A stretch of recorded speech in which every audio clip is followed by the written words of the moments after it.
you all for clicking on the video. I really appreciate you. Before we get started, I want to ask you a question. Have you ever judged a book by its cover? You ever been guilty of that? You know that old saying, never judge a book by its cover? Well, I did that today. I had to go to Walmart. I rarely go to Walmart. I love Walmart. I'm one of the smelly Walmart shoppers. as people describe them, I'm not a Target shopper. I don't go to Target to buy a gas can or a quart of oil or whatever. I go to Walmart. I'm a Walmart guy. Anyway, I went to Walmart and I had to buy a couple of cases of water. And as I'm walking in Walmart, I see this guy to my left. He's sitting, there's a little picnic table set up under a tree next to our Walmart. And this old man's sitting there. He's got to be 75 years old. But he's sitting there and he's got a hat on and a shirt and pants, and they're just filthy clothes. And he's wearing an old shirt that's got reflective tape on it, like a worker would use out on the highway. It's a hand-me-down. It's something he got out of a Goodwill can or something like that. He's got khaki pants on. They're covered in grease and dirt. He doesn't have any shoes on. And as I walk by, I look down at his feet and they're just filthy, dusty and black. Man, this guy looks bad. He just looked bad.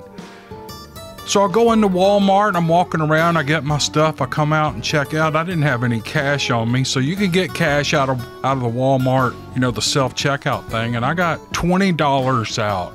And I thought, I'm gonna be a good Samaritan and help this guy out. I already had water in my basket, so I was gonna give him 2 or 3 bottles of water and $20. So I walked by him, I went right past him as I went back to my truck, and I loaded my cooler up with water, closed the tailgate, and I was gonna take the basket back to the inside the door. I was close to the door. And as I walked by him, I said, "Hey, you doing okay?" And there was this silence. He looked at me kind of funny. He says, "Well, hell yeah, I'm doing okay. Why are you asking me that?" I was a little bit surprised, and I said, "Well, you look pretty dirty and you don't have any damn shoes on. You look like you're lost, man." "Hell, I ain't lost. I know exactly where I'm at," he said.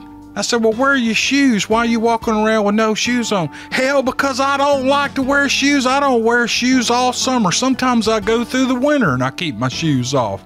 Why are you worried about that?" And I said, "I'm not worried about it. I was just checking on you. I didn't want you to be thirsty and me have some water here and not give it to you." I said, "Hell, I even got $20 out of the cash register in Walmart and I was going to give it to you. I don't need your damn money." So I kind of laughed and he laughed too, and I took my basket in. And as I walked by, I asked him again, I said, "You sure you're okay?" He goes, "I done told you I'm okay. My wife's in there shopping. I'm waiting on her to come out." And just about that time, she walked up to him and he stood up with his old dirty bare feet and his dirty clothes and his hair all messed up going every which way. And she put her arm in his arm and he walked her to the car. He got in the car and he drove off. And so I judged the book by its cover, but I mean, my intentions were innocent. I wasn't making a judgment on the guy. I just thought, man, if he's thirsty or needs some money, I'm gonna give him some money. But I judged the book by its cover and he told me to go screw myself pretty much. Anyway, that's my judging the book by its cover story. How about we jump into some stories here? Y'all ready? All right, here we go.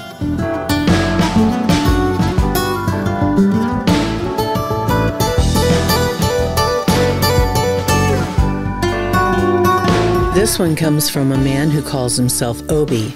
It's a Bigfoot story, and this is what he has to say. It happened in 1999 when I was 16. I'm a Native American who grew up in Farmington, New Mexico, where I have often been a working cowboy. One morning that summer, a friend and I were rounding up cattle for branding on the reservation in the Cheska Mountains of Arizona. My friend said, "Ride over to that mesa and check for cattle." "By myself?" I asked. He laughed at me and said, "Yes, go look." I said, "What about bears?"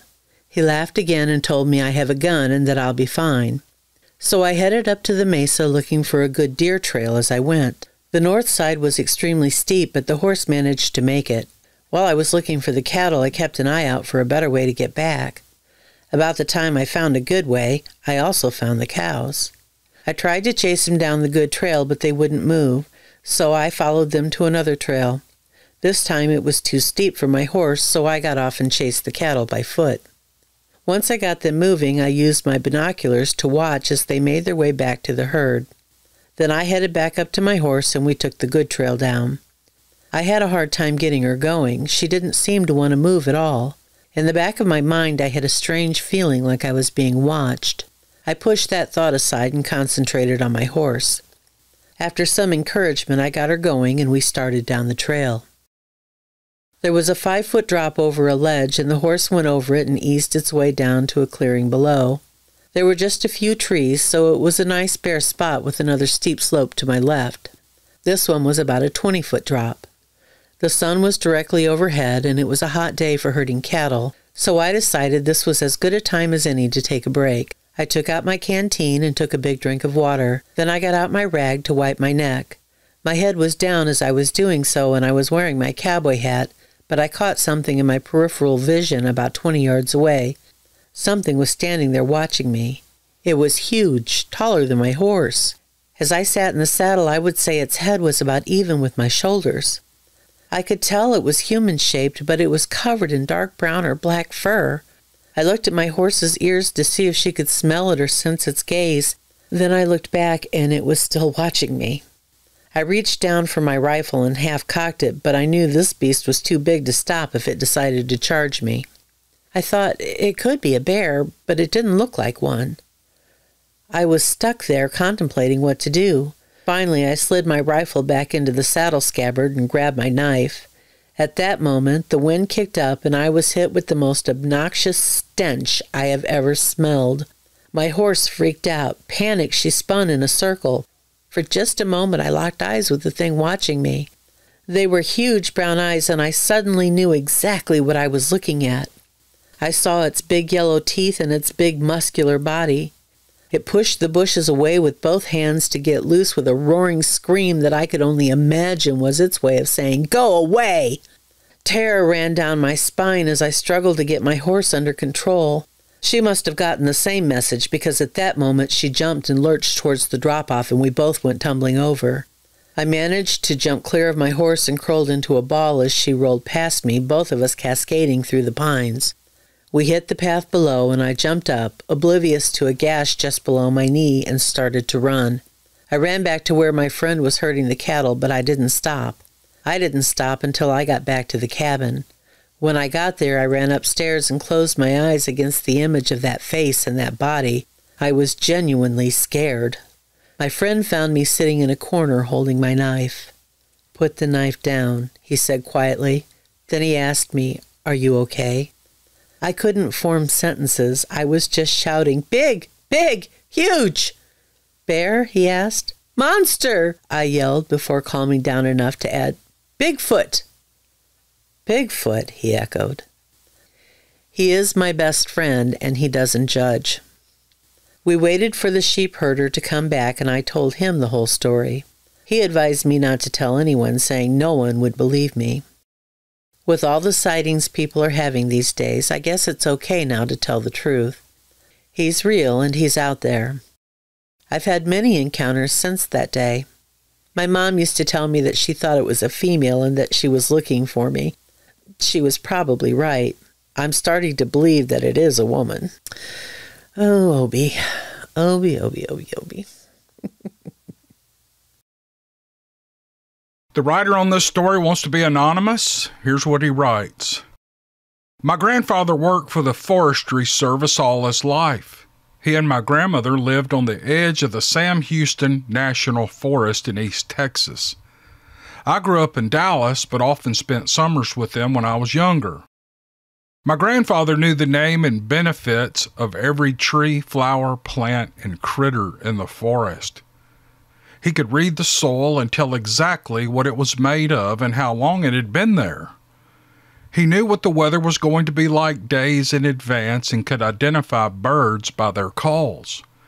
I was certain he knew almost as much as God did about all those woods.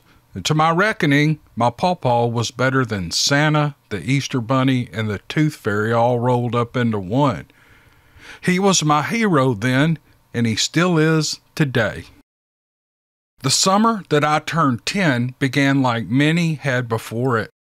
My mother drove me from Dallas to Trinity, Texas after school was out. I had 2 suitcases stuffed with nothing but T-shirts, shorts, and flip-flops. I had decided that since I was practically an adult, I should be able to go to work with my grandfather in the woods instead of staying inside with my grandmother all day. I nagged her relentlessly until one day she finally agreed to let me go to work with my grandfather. She packed us both a lunch and issued several dire warnings for my grandfather about what would happen to him if he brought me back with even a single scratch. He listened to her and promised to return me in one piece. As we walked to the door, he winked at me and whispered that sometimes she did enough talking for 3 women. My grandmother hollered, "I heard that!" and we both ran laughing to the truck before she could come after us with her spoon. As we drove off towards the woods, I asked him all sorts of questions about the types of trees we were passing, what types of clouds those were up in the sky, and anything else that came to my curious mind. He listened to and answered all of my questions, even though I'm sure I must have tried his patience with my chattering. By the time we reached the point where we would have to walk, it was later in the morning, so we decided to take our lunches with us and have a picnic when we found a good spot. My grandfather walked ahead of me in the overgrown path, pointing out things of interest along the way. Suddenly he stopped and turned to me as he brought one finger to his lips. Well, excitement rose in my chest because I knew from past experience this meant he had something he wanted me to see. It was usually some type of animal or an insect. On previous trips into the woods, I had seen deer and raccoons, rabbits, possums, snakes, a bobcat, turkeys, and even a sounder of feral hogs.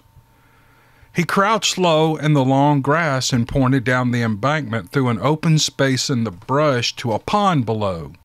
He was pointing at a figure hunched over by the water. At first, I thought he was looking at a hobo washing something, but when my grandfather handed me the binoculars, I saw that it looked more like a bear or a gorilla.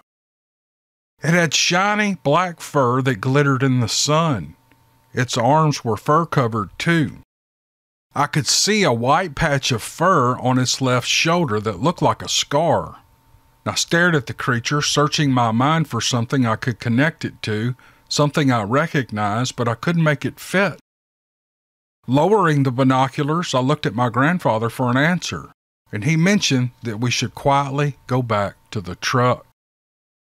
We had walked quickly for a quarter of a mile when he asked if I might like a hamburger for lunch instead of the food my grandmother had prepared. He didn't have to ask twice. I agreed immediately.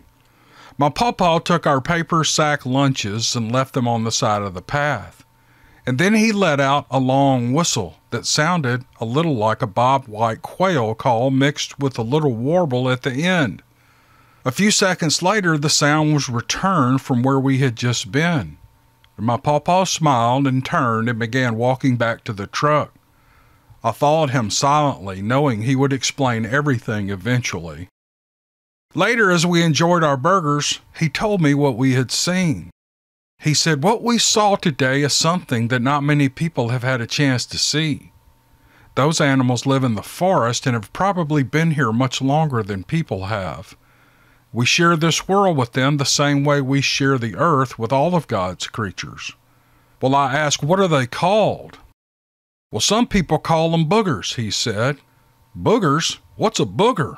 Why didn't it try to kill us?" "I don't think it would hurt us unless it was scared or in pain or trying to protect its babies. It's always best to leave them be," he said. And we sat for a while in silence. "Pawpaw?" I asked. "Well, what is it, Junebug?" That was his nickname for me, and I loved it. "How come you never told me about the boogers before?" "Well, now, sometimes the things you know or see are like secrets. If you keep them to yourself, then it's more special than if you were to go and tell everyone. People don't always like learning new things. Sometimes they can get scared or mad if they don't understand something. Do you understand what I mean?" "Yeah, Pawpaw, I think so. I think this is going to be our secret, just you and me and the booger." He laughed and put his big work-calloused hand on top of my head, messing my hair up. "I think so too, Junebug," he said, still laughing. During the rest of that summer, we often heard those same bird calls on our walks. And when we did, my papa always left our lunches on the side of whatever path we were on, and he whistled back. I was grateful to the booger because it meant that we would be having burgers for lunch that day. He said it was his way of making friends. He said you should never pass up a chance to share a little goodwill because it will always bring you blessings in return. My grandfather was a wise man. Years later, after both of my grandparents had passed away, I returned to those same woods. I hadn't been back there in a very long time, but it was largely unchanged from what I remembered. I still knew the names of the plants and the trees and animals and insects my grandfather had taught me, and soon I was lost in the happy memories of our summer walks. Ironically, I had brought a lunch that was very similar to the ones my grandmother had packed so long ago. I had a thermos of cool sweet tea, a peanut butter and jelly sandwich, an apple, and some fig Newtons for dessert. I had inherited my grandfather's love of those cookies.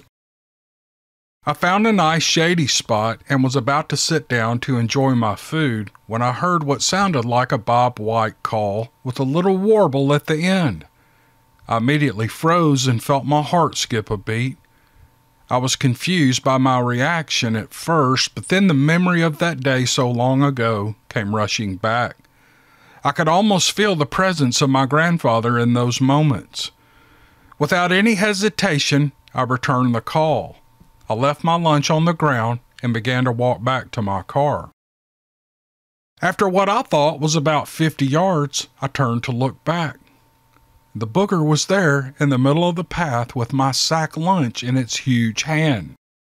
I guessed that he must have been about 8 to 10 feet tall, but he was stooped over a little bit like an elderly man. He had hairy arms and his head seemed almost too small for his shoulders and massive chest. His eyes were the color of honey, but were cloudy with age. He had a broad, flat nose and lips that were very human-looking. The skin on his face was wrinkled and looked like sun-bleached leather. His eyebrows and the hair around his mouth were gray like an old dog. I saw him move to the side as if he were trying to see behind me. Maybe he was looking for my grandfather. Maybe this was the same booger we had seen that day. I wasn't afraid. We looked at each other for a few seconds. I saw him open the bag and carefully remove the sleeve of fig Newtons inside. He removed the plastic and began to eat them slowly. I swear I saw his lips curve into something like a smile. As he turned and started to walk back into the woods, I saw he had a white patch of fur on his left shoulder. I returned several days later to leave some more fig Newtons for the booger. In the spot where I had left my lunch the previous time, I saw something glittering on the crook of an old oak tree. When I got closer, I saw that it was a beautiful crystal quartz stone that had been polished to a high shine. When I held it in my hand, it felt heavy and warm, as if it carried the memory of thousands of days in the sun. It was a gift from the booger. I whistled like a Bob White quail and added a little extra warble at the end. And then I waited, hoping for a response, and I was not disappointed. It's true what my pawpaw said about secrets being more special when they are kept. I've kept our secret for over 50 years until today. I think he would approve of my sharing it with you now. Okay, y'all. The last 3 or 4 paragraphs, I was having trouble holding it together reading this. What a sweet story. This is one of my favorite stories. This is up in the top 10. And I had not read it before I pulled it up. I don't even know what to say after this. What a great story. What a great memory for this man. And how lucky we are that he finally decided that his grandfather would approve of his sharing it with us now. So there it is. His name is not out there, but I don't know how to express my gratitude for this man sending this story. It was wonderful. Here's one that comes from a man who doesn't exactly give us permission to use his name, so to be safe, we'll just leave him anonymous. This is what he has to say. I don't really know how true this story is, but a friend of mine and I were sitting on his front porch one day a few years back when one of the kids from down the road stopped by. The kid asked if my friend would tell the story about the Bigfoot that took him. As you might imagine, this piqued my interest. So I turned to my friend and said, "Yeah, Bill, tell us that story." Bill seemed reluctant to do so, but with a little prodding, I managed to get him to tell us. This is what he said. "I'm not saying it was a Bigfoot," he said. "I don't really know if it was. But a long time ago, when I was a kid, about 11 years old, me and a friend were fishing down on the creek. It was getting to be time to pack up and head home, but I'd just gotten a bite, so I wanted to give it a few more casts. My friend wanted to get going, so he said he'd meet me up the trail by the road. I cast my line 3 more times before I decided it was time to go. From out of nowhere, I was picked up by what I took to be someone in a gorilla suit. He put me on his right shoulder like your dad would when you were little and started walking into the woods. I was not scared because I thought someone might be pulling a prank on me. I was not going to let them get the best of me, so I just enjoyed the ride and held onto his head with my left hand while he held my legs to his chest. After about 30 minutes or so of walking in the woods, I started to wonder who was doing this and where we were going. After all, it was getting dark, and it didn't look like we were headed home. We rounded the corner of a hillside, and suddenly there were 3 more. One who looked like a mom and 2 smaller ones, almost my size. He sat me down on the ground in a little nook formed by the hillside and some trees. It almost looked like the trees naturally fell that way, but if you really looked, you could tell that it was made to hide in. The ground was covered in the kind of grass found in a river bottom. It seemed like a nice, warm place. The one who'd brought me there, that I now saw as the dad, stepped into the opening of the nook and sat down, looking out. The mom started feeding us all some berries and some kind of root. None of it was very good. After about an hour, everyone started to settle down and fall asleep. Relieved, I climbed out of the nook and started home in the pitch black. It took all night to find my way out of the woods. By the time I made it home, it was very late. My friend had gone and got my dad. They'd come back to look for me and found my fishing pole and tackle box. When I got home, Mom and Dad were talking with the police. There must have been about 20 men there. Some of them had dogs, and they were all getting ready to go out looking for me. When I told my dad and the policeman what had happened, the policeman looked at me and my dad and said, "I believe him." No one ever asked me about it again. Not my dad, not my mom, and not the police. I'm not sure if my dad was as willing to believe me as the cop was. To this day, I'm still not sure if it was some kind of prank. I just know what happened. After my friend finished telling his story, I just looked at him and told him I believe him too. I don't know if it really is true, but he has never been one to tell lies or stretch the truth, and I've known him for 25 years. In all that time, I've only heard him tell the story 2 times. There were 10 years between each telling, but the story didn't change. Plus, he only told it because one of his children, or the neighbor's kid, asked him about it. Here's an email from Chris. This is really good. It's a little bit nostalgic like the last story I read. I'm 58 years old. I'm an Eagle Scout, a 6-year Army veteran, and former park ranger of 13 years. I've had what I believe were several encounters with Bigfoot. Some happened while I was camping with the Boy Scouts. One of those incidents I did not recognize as a Sasquatch until last week when I heard about a Bigfoot making a tree knock so loud it sounded like a shotgun. It brought back a long-forgotten memory. The times I spent with my former Boy Scout troop in Central Florida are among the fondest memories of my youth. Most everyone in the troop had a nickname given by our peers. It was usually the result of some humorous or embarrassing incident. When I was 15, my nickname was Sasquatch. I had gotten it when camping in the mountains of northeast Georgia. We were chasing each other around and I was appearing on a hillside one moment and then reappearing elsewhere the next. They were getting only fleeting views of me as I moved quickly and quietly around them. After that, they called me Sasquatch. I was always good at hiding, ambushing, and sneaking up on people. And when I joined the Army, the war games during training were the same. 30 years ago, my scout troop went to summer camp in Virginia in the Blue Ridge Mountains.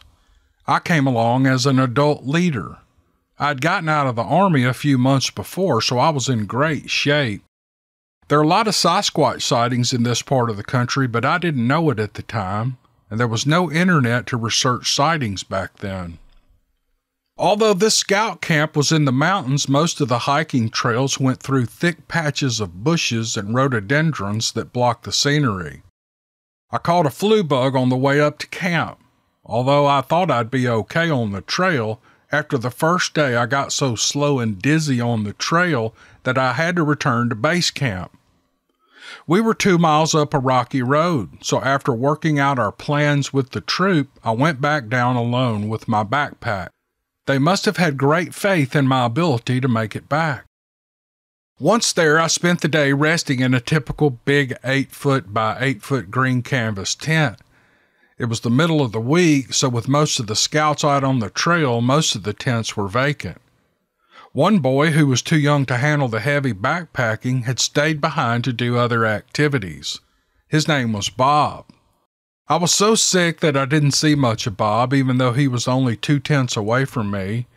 He was the last tent on the row, tucked into the corner by the edge of the woods. The bushes started at his back door. That evening, after resting, I was eating my freeze-dried supper at a picnic table outside my tent. My fever felt like it had broken, and I felt nearly recovered. There was no moon that night. It was pitch black out. A nearby deer gave a loud huffing snort, and I jumped at the sound, but recognized it immediately, so I just laughed at myself and I went back to eating. I was unaware of anything else that had happened that night until many years later when I reconnected with Bob on Facebook. By now, he was a full-grown man and had a family of his own. He told me that night while he was in his tent, someone had been walking around outside in the nearby bushes. He'd always thought it was me because of my reputation for sneaking up on people to scare them, but I assured him that I had been in my tent that night sound asleep. Bob eventually concluded that it was a Bigfoot he'd heard that night. The following night, I would have my own encounter, but it has taken me nearly 30 years to figure out what it was. The next morning, I was feeling well enough to rejoin the troop on the trail in the mountains. That night, the troop was camping on a hilltop with an obstructed view of the ridgeline. It was an open area created by a power line easement with the electrical lines buzzing all night. I've since been told that Sasquatch is known to travel along power line easements, but I was unaware of that at the time. I was pretty sure we were at the edge of the Scout Reservation property because I had seen a house earlier. I set up my tent at the edge of the power line field bordering the woods and settled in for the night. Well, around midnight, I awoke to the sounds of someone sneaking up to our campsite in the woods. Years of scouting and my military experience had taught me to tell the difference between four-legged and two-legged animals, and this was definitely on 2 legs. It sounded and behaved just like I would when I was sneaking up on someone. I remembered the house I had seen earlier and decided it must be a hillbilly wandering over to check us out. I really wasn't concerned. He may have been out night hunting and stumbled on our camp by mistake. Maybe he was trying to bag a raccoon.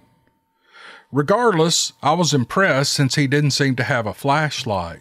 and I had to answer nature's call, so I figured I'd get out of the tent, and I shined my flashlight around, and then he'd realize his mistake and he'd go away. It never occurred to me that it might not be a man. I was watering a nearby tree a few feet from my tent door when I heard a loud crack, and the guy began running away a lot faster than I think I could have. The crack was so loud that it sounded just like a shotgun. It got my heart pounding, but the guy ran away, and it was over as soon as it started.